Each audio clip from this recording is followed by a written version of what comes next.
여러분들 잡코리아 아시죠? 거기서 최근에 946명의 직장인을 대상으로 직장인 부업 경험률에 대해 조사를 했는데 37.8%가 지금 하고 있다가 나왔고 51.2%가 해봤다라는 데이터를 공개했어요. 그리고 이 중에서는 하루 평균 3.4시간 정도 투자해서 월소득 한 80만 원 정도의 소득을 더 높였다고 해요. 거의 한 3명 중 1명은 부업을 하고 있다라는 이야기고, 많은 분들이 부업으로 소득을 굉장히 많이 올리고 있는 시대이죠. 점점 더 많이 하는 추세가 맞는 것 같긴 해요. 시간이 지나면 거의 필수가 되지 않을까 싶어요. 근데 실제로 막상 부업을 제대로 하는 사람을 저는 제 주위에서 본 적이 없는 것 같아요.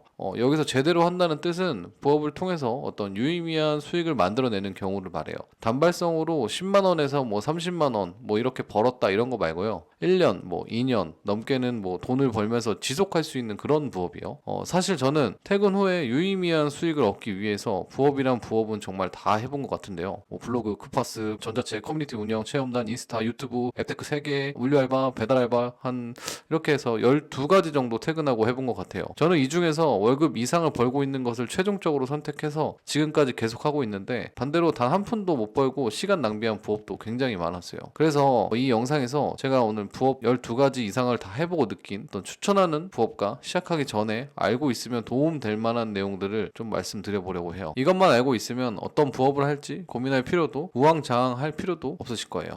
우선 우리가 부업을 하는 진짜 이유에 대해 생각해 볼 필요가 있을 것 같아요. 이건 잡코리아에서 조사했던 자료인데 1위가 추가 수입을 얻기 위함으로 57.9%로 압도적이죠. 또한 조선일보에서 조사한 결과도 55.1%가 월급만으로 생활이 어려워져서가 1위를 차지하고 있어요. 결국 부업을 하는 대부분의 이유가 월급으로는 부족하다는 거예요. 근데 왜 도대체 이런 현상이 발생할까요? 분명 처음 입사할 때는 내가 생각하는 월급 수준이랑 맞기 때문에 회사에 들어갔을 텐데, 왜 도대체 시간이 가면 갈수록 부족하다고 느끼는 걸까요? 여러분도 아시겠지만 월급이 오르지 않기 때문이에요. 직장인들이 부자가 될 수 없는 이유가 바로 이 오르지 않는 월급의 특성 때문이죠. 월급이 오르지 않는 원리는 좀 다음과 같은 것 같아요. 우리가 다니는 회사 A는 제품이나 서비스를 B라는 회사나 아니면 사람들에게 판매를 할 거예요. 그럼 B한테 판매하고 나오는 이익을 회사 사람들이 나눠서 가져가는데, 동일하게 나눠서 가져가는 게 아니죠. 이익이 많이 나도 회사가 먼저 많이 가져가기 때문에 직원들한테 떨어지는 비율이 적어질 수밖에 없어요. 쉽게 말해서 수익을 나눠 가지는데 직장인은 맨 마지막에 가져갈 수 있는 권한이 있는 거예요. 그래서 월급이라는 돈은 항상 한계가 있어요. 내가 무슨 짓을 하든지 월급은 올라갈 수 있는 상단이 막혀 있다는 거예요. 그럼 부업을 할 때도 이렇게 상단이 막혀 있는 부업을 하면 될까요? 안 될까요? 안 되겠죠. 상단이 막혀 있으면 또 시간이 지나면 월급처럼 부족하다고 이야기할 거예요. 근데 그때 가서는 할 수 있는 게 없잖아요. 지금의 월급과 똑같이. 대표적으로 이런 부업들이 배달, 앱테크, 물류 알바 이런 것들이죠. 배달도 음식을 팔면서 나오는 수익 중 일부를 제가 가져가는 거죠. 내가 수익을 가져갈 수 있는 순서가 가장 끝에 있어요. 그리고 시간이 제한되어 있죠. 주 5일 25시간, 주말 2일 24시간에서 49시간 배달하면 상한이 있겠죠. 거기서 더 하고 싶어도 못 하는 거예요. 물류 알바도 마찬가지죠. 그리고 앱테크도 대부분의 구조가 다른 고객을 늘리기 위해서 내가 어떤 행동을 하게 만드는 시스템이죠. 제가 수익을 많이 가져갈 수 있는 권한이 없는 거예요. 이것도 무조건 상단이 막혀 있고 한계가 있어요.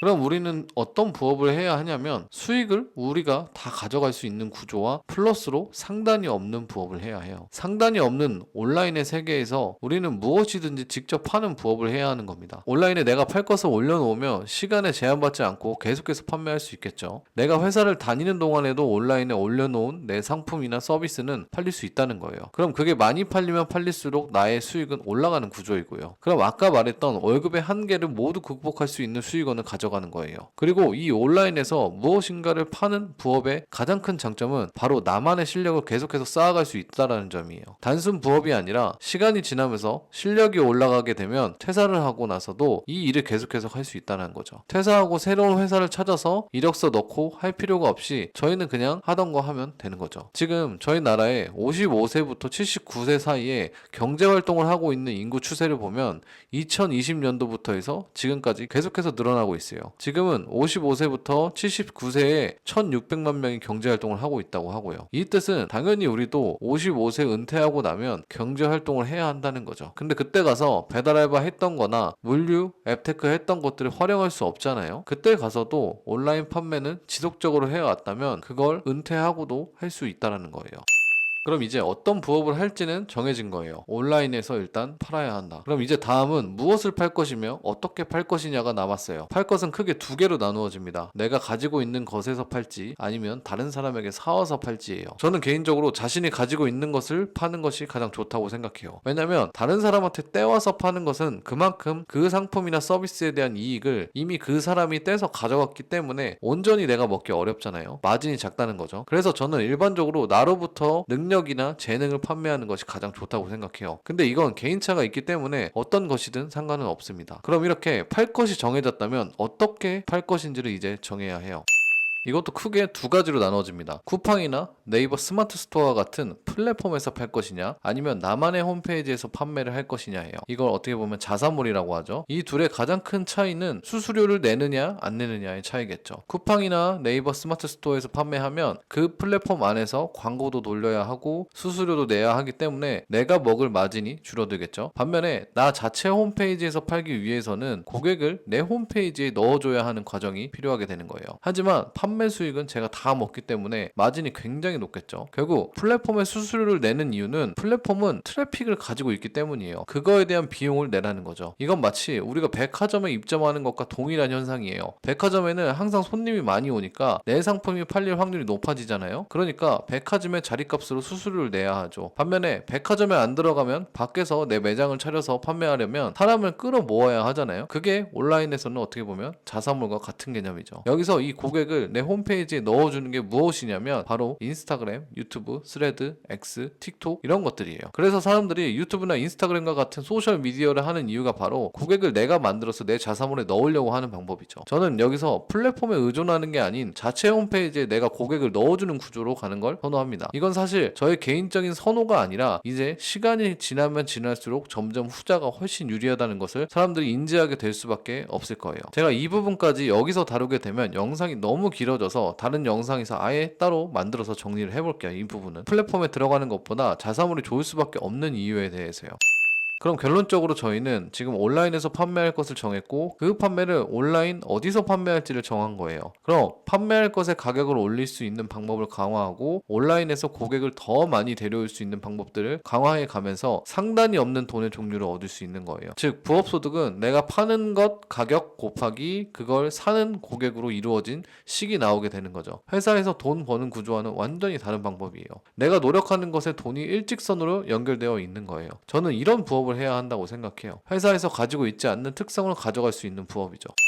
어쨌든 어떤 부업이 가장 좋을지에 대해 이야기하다가 여기까지 오게 되었는데 지금까지 했던 걸 조금 더 간단하게 정리하자면 우리의 월급 특성은 상단이 막혀 있다는 특성을 가지고 있는 약점이 있습니다. 월급쟁이가 부자가 되지 못하는 이유는 이 월급에 상단이 막혀 있다는 것 때문이죠. 그렇기 때문에 상단이 열려있는 특성의 돈을 부업으로서 만들어 놓아야 하고 이런 종류의 부업은 온라인 판매가 있다고 설명드렸죠. 근데 왜 이게 상단이 열린 돈이냐? 부의 추월 차선에서 이야기했던 곱해서 이루어지는 돈이기 때문이에요. 내가 판매하는 것 곱하기 판매할 인원수로서 표현이 가능하죠. 그러면 제품의 가격을 높이거나 판매하는 인원수를 높이게 되면 우리의 수익은 계속해서 올라갈 수 있다는 겁니다. 이렇게 부업으로 상단이 열린 돈을 세팅하고 월급으로 규칙적으로 들어오는 돈을 세팅하는 거죠. 이건 마치 구독형 서비스를 가지고 있는 회사와 같이 엄청 높은 밸류를 인정받는 사람으로 바뀌게 되는 겁니다.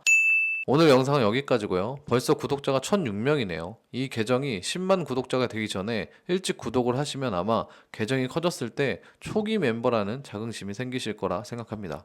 영상 봐주셔서 감사합니다. 좋은 하루 되세요.